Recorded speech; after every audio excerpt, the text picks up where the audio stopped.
You must be at least 18 years of age to listen to the following podcast.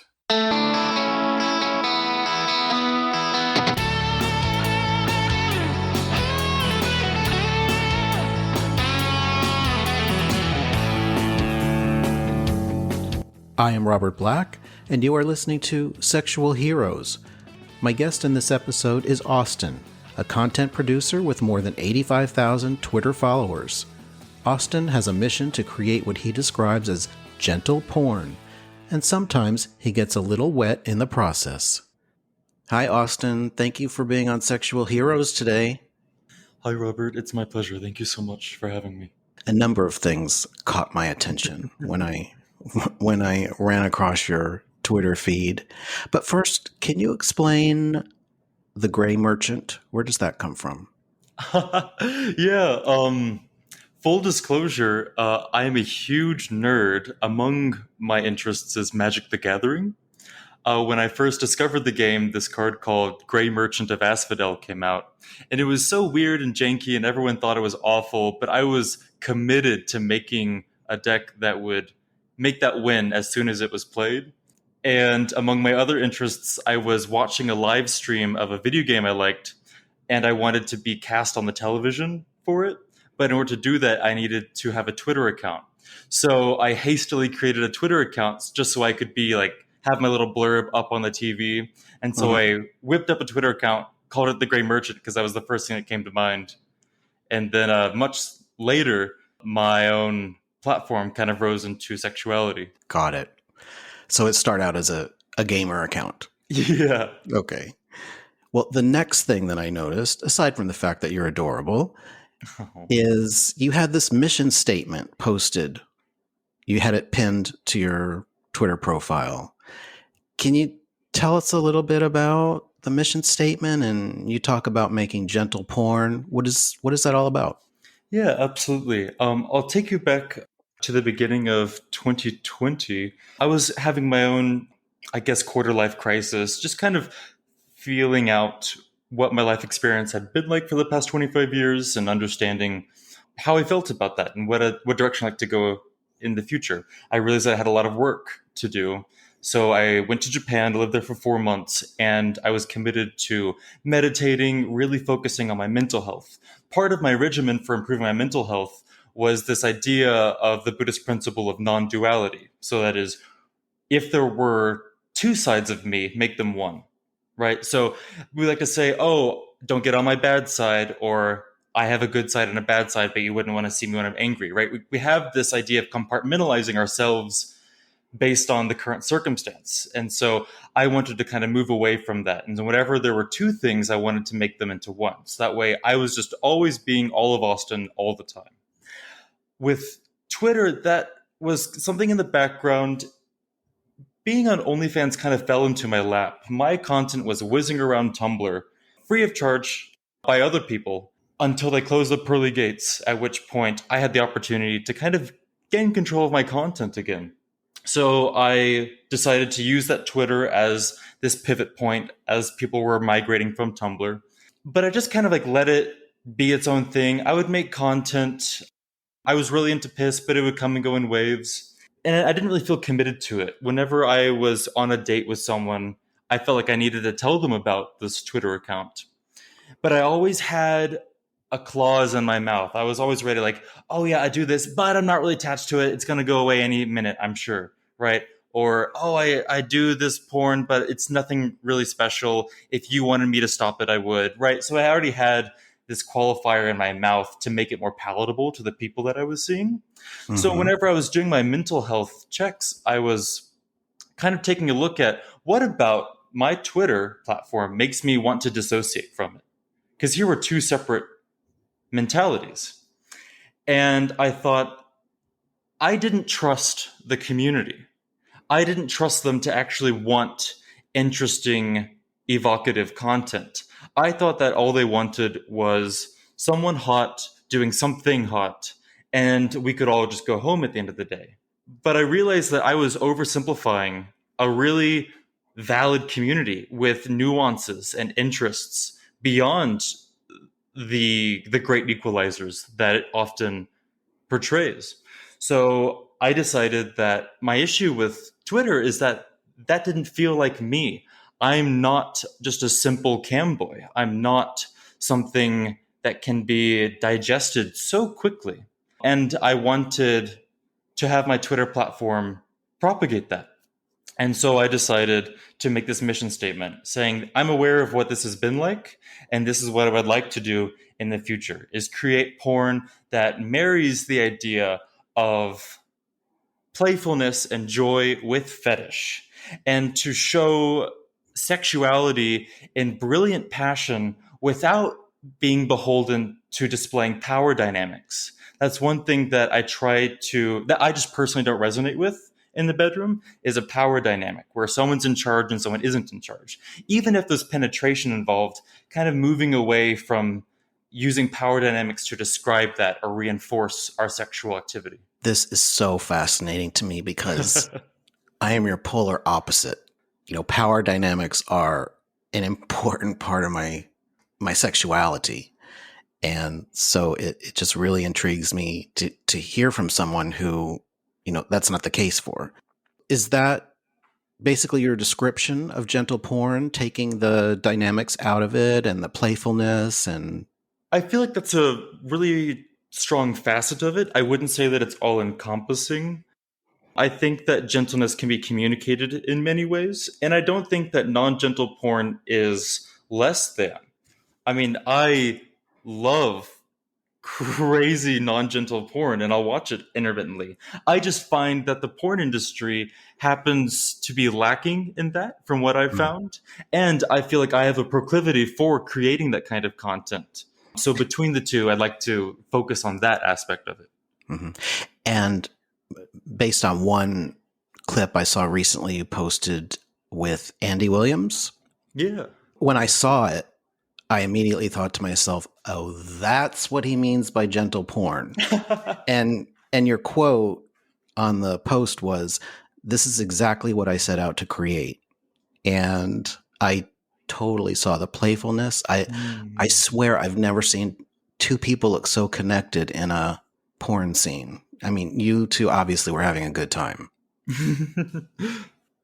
Right? Yeah. No, absolutely. Andy was part of the beautiful onslaught of messages that I received after making that call to action for people to participate. Everyone who reached out to me, I gave them a similar spiel of like, I would like this kind of content. We just take some time, get to know each other. If we really do connect, we'll make something happen. If not, no harm, no foul. And Andy surprised me in a really beautiful way. And we just had such an amazing time. That was his first time ever experimenting with piss, but he just went for it. It was amazing. It at the very end, after we both came, he just like lets loose his whole bladder at me, and there's always like the euphoria of like post sex where you're giggly at the end, and then he just like playfully just like keeps like going, and it won't stop, and I have to like block it with my hands, which I never thought I would ever do with a piss stream before. And I'm just like losing my mind laughing about it. And that's the very end of it. And I just thought like, wow, that was so fantastic. It was so intense at the right points, and yet we were still able to just come back and laugh with each other at the very end. Tell me about your first experience with piss play, aka Watersports. Yeah. I never know what to use for that term. So actually, my first video is my first experience with it. So I was dating someone at the time, and Watersports has always sounded intriguing to me on an erotic level, but I'd never engaged with it. But one time I was home alone. I was a little horny, so I drank a lot of water, jerked off for an hour beforehand, and thought like, okay, well, I guess I'm gonna see what this is all about. So I stepped into the shower and I thought, oh, well, this is kind of a big moment. I might as well record it. So I did, propped my phone up in the wire basket for the shampoos and soaps. And then, oh my gosh, it's so awkward. You can still find it. It's whizzing around today. I think I reposted it on my Twitter. But yeah, I just really just peed on myself, which is It sounds silly, but it was hot in the moment. Whenever people are curious about water sports, I just tell them honestly, it's just like sex in general. You're gonna feel ridiculous at the very beginning, and then you get a feel for what it's about, and then next thing you know, you're a pro. And that was definitely the I feel completely ridiculous moment. You said you had been kind of intrigued by it before you did it. Had you watched porn with water sports or seen other people do it, or was it? Did you have any fantasies about it before that? Yeah, I forget the name. I think it was like pissingboys.com or whatever like that. But there was this guy, I think his name was Austin as well. But typically, whenever you see piss porn, it's typically like really lanky guys scowling at their penis as it sprays at them. Not my thing personally, but this person was just beautiful head to toe, had no business peeing on himself, and yet there he was. And I thought, this is the sexiest thing. And I think ever since then, I kind of fantasized that and bookmarked that porn video until finally I was ready to try it on my own. You posted a little video of yourself. You were sitting on a toilet, pissing up at yourself, and it's so hot. I mean, I'm not big into water sports, but that was so hot. I can't even explain why, but it was. Yeah, there's something, it feels so unsexy being there. I don't know, there's something about toilets that I don't find particularly attractive. And yet, I think just like the vulnerability of that situation and maybe the believability of it, because it's Mm. kind of like a sanctioned place for pissing. So just kind of dialing it up, I think made it more believable, less artifice to it. And that might Mhm. have something to do with it. Are you familiar with the water sports event here in Palm Springs? No, tell me more. Oh, um, what's it called? Wet and Hot. I hope I'm getting that right. I don't want to confuse it with the sober event here in Palm Springs. So it might be that, or that might be the sober event. I'm not sure. Okay, but there is a water sports event here. Not during the pandemic, of course, but yeah, people from all over gather. I think it's become a huge event, and I'm wondering, is that something that would interest you to be in a big group setting, or no? That's a great question. I have been to a couple, I guess, sexual parties. I never participated in any of the pissing things that happened there. I don't know. I feel like I'm such a big one on one person. I kind of love that. Even threesomes, I think, conceptually, I think they're great. But honestly, when it's more than two, I just don't know what to do. I just kind of eternally feel guilty about the person I'm not immediately like devoting the majority of my attention to. So I feel like with that, it might just be that times a large amount, or at least feeling overwhelmed. I Hmm. think consent is really difficult to navigate in those parties. I remember the last party that I went to, which was 3 years ago, people would touch you because that's what it was for, but you didn't always want to be touched by absolutely everyone, regardless. And kind of like navigating consent of your body in a space where that's kind of being stripped away. I feel like I wouldn't want to just be like pissed on randomly, like throughout the entire night. Like it might just get a little irritating by like the fifth hour of like someone just like peeing on me. But then again, maybe it's just like a go there, have fun, and then leave. Do you want to hear about one of my experiences at one of those events? Yes. The first time I went, and again, water sports was not a big part of my sexuality. I went with someone who was kind of dominant to me at the time. And Hmm. actually, I think it was my birthday weekend. And he restrained me poolside and had people line up. And I got rained on Yikes. for a What good was it long like? while. And I was blindfolded. It was pretty intense because it was all so new to me. But it Hmm. was it was it was tense and erotic. And knowing that I had somebody there who was overseeing me, making sure that I was cared for, that made it feel safe. Hmm. You're like, that wouldn't happen to me. No, I mean, I do. I will say, I one of my pieces of work for my mind is letting go of control. So that might be traumatizing or a great growing experience. I'm really interested though in power dynamics for you. So, am I to understand you are a switch? I am a switch. I have definitely been dominant. I think primarily I'm more naturally submissive, but there have been quite a number of submissive men in my life who have really triggered me for the top role, Dom. Can you help me understand? Since it seems that as long as there is a dynamic, it's fine either way. Can you help me understand what the dynamic does to you in terms of power dynamics? Um, hmm. I don't know why. I don't think I can explain. Gee, that's hard. Okay, let me back up. So the question is what it does for me. Yeah. Yeah.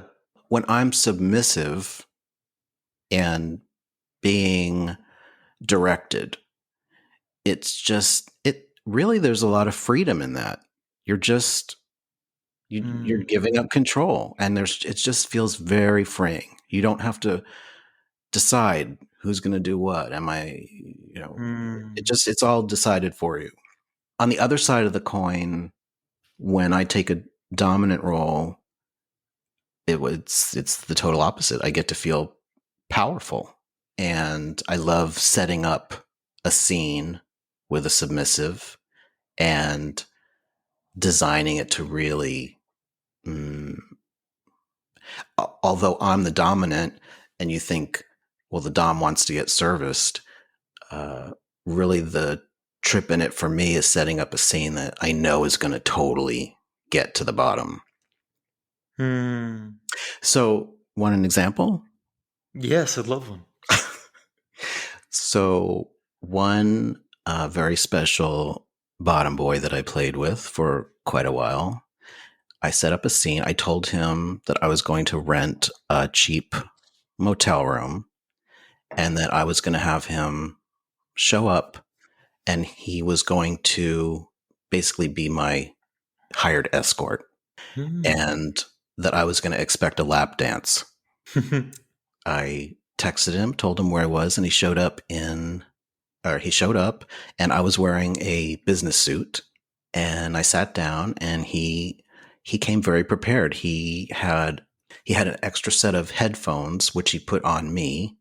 And so the two of us were listening to this music as he did this slow strip tease Mm. and we both got worked up. Mm. It was pretty erotic. He definitely enjoyed it. That's amazing. Back to water sports. So you did it in the shower, you did it over the toilet, but then in the video, I see you doing it in the bed. And I can't help but think, whoa, wait a minute. Does he have special sheets? Are the walls painted with some special coating? What calm me down about this. Like how do you keep this all sanitary? Well, that's a great thing to touch on. I like that you use the word sanitary. So, whenever you get into something, you have to know it really well. Or at least, if you're responsible, you'll know it really well. Fisting, for example, you can't be an ignorant fister. Someone will get very badly hurt. And there are parallels to that with water sports. So, urine is toxins in your body, right, that your body is processing out. That's why drinking should be done when it's very clear and in moderation. But the primary issue with urine is urea, which is a crystal which can be abrasive, which is why pissing inside someone can actually be really irritating. And it can peel away the paint on walls, etc.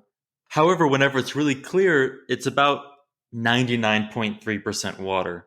So when that's the case, there's a very light, I would call it a slightly sweet smell. I haven't had any issues with any walls, and we use waterproof mattress protectors. So it'll just go underneath your regular sheets, and it just keeps it all. Even though it looks like a lot, at the end of the day, I mean, they're wet, but I wouldn't say you could wring them out. Um, I mean, if you really wanted to have that scenario, you could, of course. I love it in the bed. I think it's great because typically with water sports, whenever you have two people that are into piss, you'll have sex, stop as an intermission, go to the bathroom and do something with piss, but it won't be the climax, right? Possibly shower off, return back to the bed, and then resume whatever session that was. And I don't want it to be an intermission in my sexual contact. I want it to be woven into it, which is why I like a bed that is prepped and prepared for that. And it's just part of the experience, right? Like, you're fucking someone and then you pull out and then you piss all over their back and then they love it and then you go right back in, right? Like, there's no breaks. There's no, you're trying to like work yourself into like pissing and they're just kind of waiting with like their mouth open for about 2 minutes, right? There's none of that. It's just so beautifully woven into the experience. So I find that prepping a bed with these kinds of materials and making sure that you're drinking plenty of water so it's very clear lets you add that to your sexual experience instead of it being a side dish. Were you nervous about drinking it the first time? I'm sure a lot of people think, oh my, I just couldn't do that. Yeah, it is. There's something visceral about drinking urine. My first ever experience with that, even as a concept, was in CSI, the TV show, whenever there was a woman that was drinking her own urine repeatedly and ended up dying from that toxicity. So, of course, whenever it came time for me to experiment with piss, drinking it was not the first thing. I ended up doing a lot of research into what exactly it was and how exactly the body reprocessed urine and how I could go about that in a safe manner. I would never drink maybe more than like a few gulps. I think there's one video of me on Twitter where like I drink like a half full glass of it. But even then, that urine's very clear. Yeah, the first time I drank it was somebody that I was playing with, and he told me to just put my mouth on his dick, which I did. I thought he was going to start kind of fucking my mouth with it, but we just kind of hung out there, and I'm like, what the heck's going on? And then all of a sudden, he started pissing in my mouth, and I wasn't even sure. And it was actually pretty hot. I think the whole idea that he didn't tell me and just did it was, for me as a submissive, really very sexy. I see. I have the exact opposite response. I'm like, at least like put out feelers in conversation beforehand, right? Like, oh man, like what if I pissed in your mouth? And they'd be like, yeah, that'd be so hot. I'd be like, okay, whenever, like now I have at least like an idea of like that sanctioned space. But if I just like did that point blank, I don't know, or someone did that to me point blank, I'm like, all right, we need to talk about boundaries. Yeah, this is a definite topic for a whole other podcast Right? about navigating things like that, because consent must be there, and yet for me, having somebody grab the back of my head when they're about to come is awesome. Like, don't let me pull off. But yeah, not for everyone. That's so interesting. There was someone, and this is a powerful word that I don't use lightly, but someone was talking about, this is a response to my mission statement. And they said, wow, I really love that mission statement. I just feel like rape culture is so prevalent in porn. And I was like, oh, like rape culture?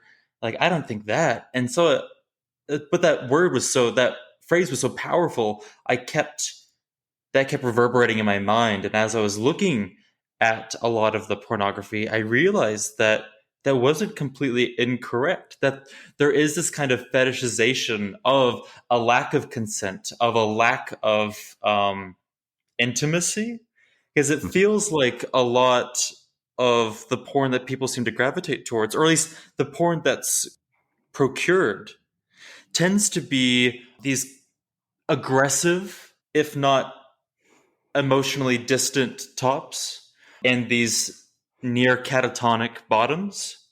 And that does kind of like play into like the date rape like idea, like the Mhm. fantasy of I'm just gonna like take control of someone, use them, right? We say use me, etc., and then leave. And that's kind of the continuous narrative that we're fed through a lot of our porn is that we see a couple maybe already starting to fuck or like immediately fucking. We see the bottom's clothes get ripped. We see them get like pushed. We see them get shoved. We see them get pressed down to the bed. We see the top, pounding them very intensely, which is fine. Like I'm no stranger to that sensation on either end.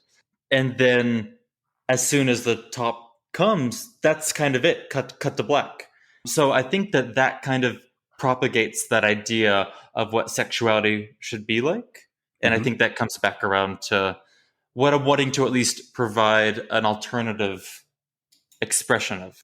Well, let's talk for a minute about those porn scenes that show Yeah. something that appears, it gives the appearance of non-consensuality. And that's very different from non-consensual sex. So if you had a video of someone actually being raped and you compared that to a video of a porn scene that was staged or a couple in real life that were BDSM players and they had a power exchange going on and there there was consent though and their boundaries had been explored and Mm. they were having a scene. They might those two images might look very similar, but what's going on in the minds of those people are very different. Absolutely. And I feel like I would at least be able to tell whenever like a non-consensual piece of pornography is being displayed in front of me. I think it's an interesting thing. Is porn a fantasy or is porn a culture setting, right? Do we leave our sexual culture to experience porn or do we look to porn to enforce our sexual culture? And I don't think it's a switch. I think it's a sliding scale. But I don't think that these people that we watch with these non gentle acts are necessarily not enjoying themselves. I think that they're having an amazing time, as far as I'm concerned. And I'm interested in the culture it's creating among people, kind of seeing maybe an oversimplified or a non diversified version of what the sexual experience can entail, Mhm. right? And so I'm more worried about, or not worried, that's a strong word, but I'm more interested in how the consumers take these images and then incorporate them into their own life. Do they say, that was nice, but I actually just want to cuddle? Or do they say, oh my gosh, I want to be like blank. And I kind of want to like fabricate that experience for myself and see what that's like. Yeah, I think it can go in any of those directions. If you're not into it and don't understand it, it could concern you. That's a fair point. And I am one tiny, tiny part of this enormous puzzle. And all I can try to do is make sense of the things that don't make sense. I feel like this is a beautiful thing, our porn industry, and yet it is incomplete. It is not, it does not need to eject any part of itself, but rather, I think, innovate and invent other ways that it can be. I feel like we're looking at a wedge of this trivial pursuit, and I'm interested in the other ones. There are ones that I can't even fathom that I might be interested in or not interested in. I'm guessing you have never had an interest in being tied up. I did actually enjoy some power dynamic situations in, I think, my closest relationship. We were engaged. And he had this thing where he would take a tie and then tie his hand to my hand. Hmm. And I really liked that. There was an intimacy, a connectedness, and a variability in where my hand was, depending on where he put his hand. And I really enjoyed that. I have been just plain old regular tied up. It just makes me very ticklish. You recently posted that the secret to happiness is Oh, no, garnish your food and take bubble baths. right. I just wanted to make sure we covered that because for those who are listening that didn't know the secret to happiness, there's your answer.